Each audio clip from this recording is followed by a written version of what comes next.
عالمی شہرت یافتہ انقلابی شاعر راحت اندوری صاحب کا اچانک انتقال ہو گیا۔ یہ اردو ادب اور شاعری کے لیے ایک بڑا خسارہ ہے جس کو آسانی سے پر نہیں کیا جا سکتا۔ اس سلسلے میں تعزیتی نشستوں کا سلسلہ برابر چل رہا ہے۔ اودھی زبان کے گیتکار اور مشہور شاعر جاوید قمر صاحب نے ان کو خراج عقیدت پیش کی۔ آئیے سنتے ہیں انہوں نے ان کے بارے میں کیا کہا۔ راحت اندوری کی موت ایک سانحہ ہے۔ ان کے انتقال سے قحط کا خاتمہ ہو گیا۔ راحت بھائی ہمارے ان شعراء میں تھے جنہوں نے مشاعروں کے اسٹیج سے اردو کی ترویج و اشاعت کا اہم فریضہ ادا کیا۔ جس وقت انہوں نے مشاعروں کی دنیا میں قدم رکھا تو اسٹیج پر ایسے لاتعداد محبوب اور محترم شعراء تھے جو مشاعروں کی کامیابی کی ضمانت تصور کیے جاتے تھے۔ ایسے لوگوں میں جگہ بنانا اس وقت انتہائی مشکل تھا۔ یہ بات بہت کم لوگوں کے علم میں ہوگی کہ راحت صاحب نے جب مشاعروں کی دنیا میں قدم رکھا تھا تو وہ ترنم سے پڑھتے تھے، لیکن بہت جلد انہوں نے محسوس کر لیا کہ وہ جس طرح کی شاعری کرتے ہیں اس کے لیے ترنم سے کہیں زیادہ تحت موضوع ہے۔ راحت بھائی ندا فاضلی سے متاثر تھے، اس کا اعتراف انہوں نے اپنے ایک شعر میں بھی کیا ہے۔ چنانچہ جب انہوں نے یہ فیصلہ کیا کہ اب انہیں تحت میں پڑھنا چاہیے تو ابتدا میں انہوں نے ندا فاضلی کے اسٹائل کی کاپی کی، لیکن راحت بھائی کی آواز میں جو گھن گرج اور ان کی آواز میں جو زیر و بم تھا وہ ندا فاضلی سے یکسر مختلف تھا۔ پھر دھیرے دھیرے ان کا تحت میں پڑھنا ایک مخصوص قسم کا اسٹائل ہو گیا جس کی نقل میں سمجھتا ہوں کہ شاید کوئی نہیں کر سکے گا۔ مجھے یہ بھی یاد ہے کہ جب غالباً 1982 میں انہوں نے لال قلعے کا پہلا مشاعرہ پڑھا تو اس میں جو غزل پڑھی تھی وہ ان کی مجموعے میں شامل تھی، اور اس کا ایک شعر تھا کہ ہے انتظار کہ لفظوں کی فصل پک جائے، ہے انتظار کہ لفظوں کی فصل پک جائے، میں چہرہ چہرہ مکمل کتاب کر دوں گا۔ اسی غزل میں ایک شعر تھا کہ مہاجنوں سے کہو میرا انتظار کریں، شراب خانے سے آ کر حساب کر دوں گا۔ تو یہ اصل راحت اندوری ہے۔ المیہ یہ ہے کہ پچھلے چند سالوں کے دوران ایک ایک کر کے ہمارے بہت سے اکابر، ہمارے بہت سے ادباء و شعراء ہم سے رخصت ہوتے جا رہے ہیں۔ اب راحت بھائی بھی ایک نئے سفر پہ روانہ ہو چکے ہیں۔ جہاں تک مشاعروں کی دنیا کا تعلق ہے تو اب پروفیسر وسیم بریلوی اور منور رانا صاحب رہ گئے ہیں جو ہمارے بزرگ ہیں، ورنہ دور دور تک خاص طور سے مشاعروں کے لحاظ سے اب ایسے لوگ نہیں رہے کہ جو مشاعروں کے وقار میں ہمارا وقار میں اضافہ کر سکے۔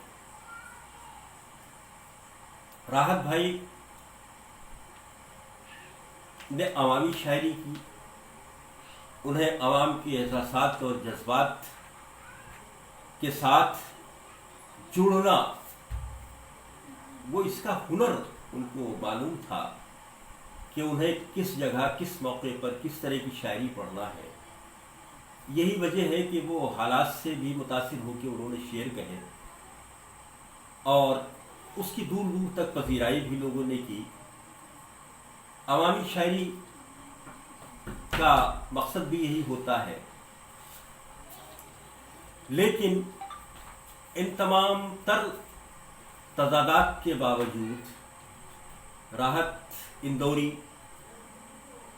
के जाने से हमारे शेर व अदब में एक खला पैदा हो गया है जो आसानी से पुर नहीं होगा और मुशायरों में लोग बहुत दिनों तक उनकी कमी महसूस करेंगे। बड़े दुख के साथ ये खबर हमें सुनने को मिली और हम आप लोगों को सुना रहे हैं कि हमारे बीच इनकलाबी शायर राहत इंदौरी साहब नहीं रहे।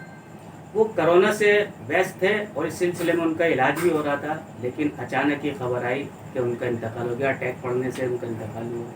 हार्ट प्रॉब्लम थी ही उनको, लेकिन जो उर्दू शायरी में खिला पैदा हुआ है इनके जाने से वो पूर्ण नहीं हो सकता। इस सिलसिले में ताज़ियती लोग उनको व्हाट्सएप पर, फेसबुक पर उनके शेर लिख कर दे रहे हैं और 2 दिन से व्हाट्सएप और फेसबुक उन्हीं से भरा हुआ।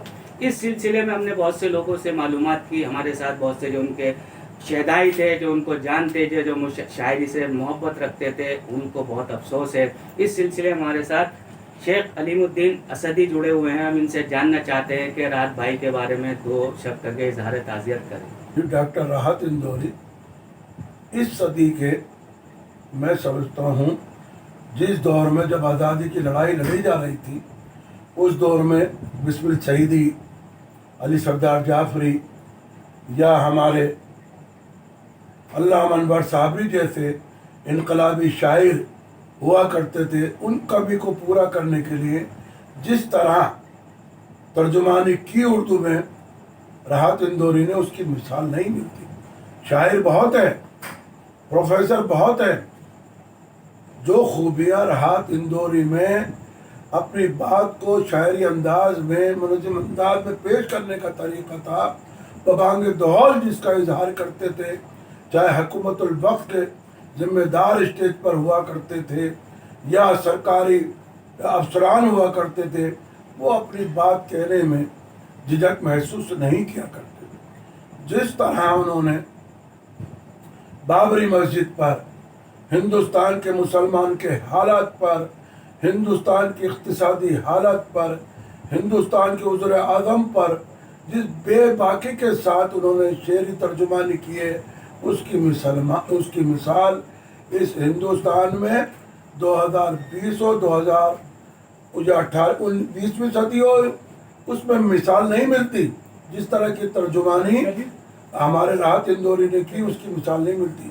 बैक वक्त वो शायर भी थे, उस्ताद भी थे, मुसव्विर भी थे और बेहतरीन नग़्मे निगार भी थे। उनकी मिसाल नहीं मिलती। उन्होंने हुज़ूर अक़दस सल्लल्लाहु अलैहि वसल्लम की शान में जो शेर पढ़ा, वो आप इससे अंदाज़ा लगा सकते हैं वो कितने बेहतरीन शायर थे। ज़मज़म कौसर और तस्लीम नहीं लिख सकता, या नबी आपकी ताज़ीम नहीं लिख सकता, मैं अगर 7 समंदर में निचोड़ूं रात, आपके नाम की एक मीम नहीं लिख सकता।